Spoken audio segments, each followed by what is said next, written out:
Nos dias dos apóstolos, os cristãos trabalharam tão incansavelmente que, apesar da perseguição feroz, eles conseguiram levar o evangelho a toda a terra habitada. O Senhor Jesus usou a igreja de Éfeso como um símbolo da igreja naquele período dos apóstolos. Conheço suas obras, o seu trabalho árduo e a sua perseverança.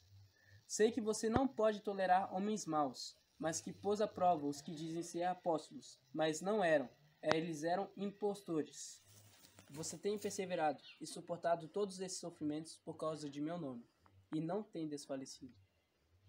No início, os cristãos tentaram obedecer a cada palavra de Deus.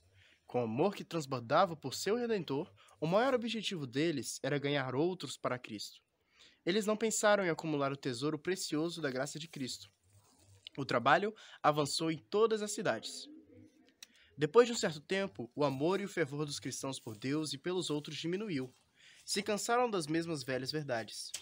Em seu desejo por algo novo e surpreendente, tentaram introduzir doutrinas que não estavam em harmonia com os princípios fundamentais do Evangelho, e isso conduziria à confusão e à incredulidade. A discussão de assuntos sem importância ocupou o tempo que os cristãos deveriam ter gastado na proclamação do Evangelho. No momento crítico, João foi condenado ao exílio. Quase todos os seus antigos companheiros tinham morrido como mártires. A mão invisível do Senhor estava se movendo na escuridão. João foi colocado onde Cristo pôde lhe dar uma revelação maravilhosa de si mesmo e da verdade divina para as igrejas. O discípulo recebeu uma mensagem cuja influência fortaleceria a igreja até o fim dos tempos. Foi em um sábado que o Senhor da Glória apareceu ao apóstolo. No dia do Senhor, achei-me no Espírito e ouvi por trás de mim uma voz forte, como de trombeta.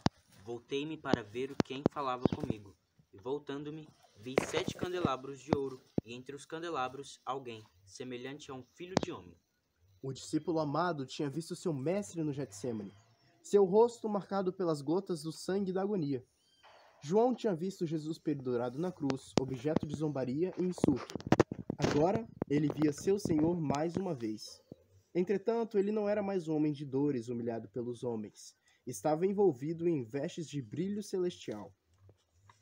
Seus olhos eram como chama de fogo. De sua boca saía uma espada afiada de 2 gumes, um símbolo do poder de sua palavra. Então, diante dos olhos maravilhados de João, as glórias do céu foram reveladas. Ele foi autorizado a ver o trono de Deus e, contemplando além dos conflitos da terra, viu a multidão de remidos vestida de branco. Ele ouviu a música dos anjos e as canções de vitória daqueles que haviam vencido pelo sangue do Cordeiro. Alguns mestres religiosos declaram que o Apocalipse é um livro selado e que seus segredos não podem ser explicados. Mas Deus não quer que seu povo considere o livro dessa maneira. Ele é a revelação de Jesus Cristo, que Deus lhe deu para mostrar aos seus servos o que em breve há de acontecer. Feliz aquele que lê as palavras desta profecia, e felizes aqueles que ouvem e guardam o que nela está escrito, porque o tempo está próximo. Aquele que dá testemunho dessas coisas diz: sim, venho em breve. O próprio nome dado às suas páginas inspiradas, Revelação, contradiz a afirmação de que este seja um livro selado. Uma revelação é algo revelado. As verdades do Apocalipse são destinadas aos que vivem nos últimos dias. Ele corresponde ao livro de Daniel. Um é uma profecia, o outro uma revelação. O livro que foi selado não é o Apocalipse. O anjo ordenou: Tu, porém, Daniel, encerra as palavras e sela o livro até o tempo do fim. Cristo ordenou a João: Escreva no livro o que você vê, e envie às 7 igrejas. Escreva, pois, as coisas que você viu, tanto as presentes como as que acontecerão. As 7 estrelas são os anjos das 7 igrejas, e os 7 candelabros são as 7 igrejas. Os nomes das 7 igrejas simbolizavam a condição da igreja em diferentes períodos da história. O número 7 indica totalidade. As mensagens se estendem até o fim dos tempos. Cristo caminha no meio dos candelabros de ouro. Isto simboliza a comunicação constante que ele tem com seu povo. Estas palavras daquele que tem 7 estrelas em sua mão direita. Na época em que João recebeu essa revelação, muitos tinham perdido seu primeiro amor pela verdade do Evangelho. Lembre-se de onde caiu, arrependa-se e pratique as obras que praticava no princípio. A igreja precisava de repreensões severas e até de castigo. A repreensão de Deus é sempre dada com terno amor e com a promessa de paz para todo cristão arrependido. Se alguém ouvir a minha voz e abrir a porta, entrarei e cearei com ele, e ele comigo. Esteja atento, fortaleça o que resta e que estava para morrer. Venha em breve, retenha o que você tem para que ninguém tome a sua coroa. Não tenha medo do que você está prestes a sofrer. O diabo lançará alguns de vocês na prisão para prová-los, e vocês sofrerão perseguição. Seja fiel até a morte e eu lhe darei a coroa da vida. João ouviu as promessas. Ao vencedor darei o direito de comer da árvore da vida, que está no paraíso de Deus. Jamais apagarei o seu nome do livro da vida, mas o reconhecerei diante de meu Pai e dos seus anjos.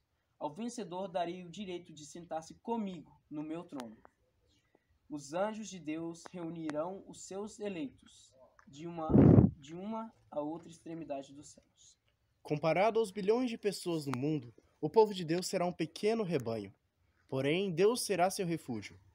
Quando o som da última trombeta penetrar a prisão dos mortos e os justos saírem para então permanecer com os leais e fiéis de todas as épocas, os filhos de Deus serão a maioria. Na visão santa, o profeta viu a última vitória da igreja remanescente de Deus. Vi algo semelhante a um mar de vidro misturado com fogo, e em pé, junto ao mar, os que tinham vencido. Eles seguravam harpas que lhe haviam sido dadas por Deus. Então olhei, e diante de mim estava o Cordeiro, de pé sobre o monte Sião, e com ele 144.000, que traziam escritos na testa o nome dele e o nome de seu pai. Neste mundo, eles serviram a Deus com a mente e o coração, e naquele momento ele poderá colocar seu nome na testa deles. Cristo os receberá com seus filhos, dizendo: venha e participe da alegria do seu Senhor. Estes seguem o Cordeiro por onde quer que ele vá. Todos que seguirem o Cordeiro no céu devem primeiro segui-lo na terra, não com queixas ou de maneira imprevisível, mas em obediência amorosa e voluntária, assim como o rebanho segue o pastor. Mentira nenhuma foi encontrada em suas bocas. São imaculados. Vi a cidade santa, a nova Jerusalém, que descia dos céus da parte de Deus, preparada como a noiva adornada para o seu marido. Felizes são aqueles que lavam as suas vestes para que tenham direito à árvore da vida e possam entrar na cidade pelas portas. João, ele teve o privilégio de ter as visões mais lindas da Bíblia. Ele viu em mais detalhes aquilo que Daniel tinha visto um pouco. E essas visões são no tempo do fim, do tempo de hoje, que nós estamos vivendo. As profecias estão se cumprindo. E eu convido você a fazer parte desse povo de Deus, que cumpre os seus mandamentos, que é fiel a Ele e que aguarda a grande volta de Jesus. Eu convido você a estudar mais sobre essas profecias que João teve o privilégio de ver, para que você esteja preparado para o tempo do fim. Vamos orar. Querido bom Pai, obrigado, Senhor, porque o Senhor nos deu essas promessas e que elas vão se cumprir e que nós aguardamos esses novos céus e a nova terra. Te pedimos, Senhor, que nos prepare, que a gente possa estar pronto para esse grande dia. Em nome de Jesus te pedimos. Amém. E até a semana que vem.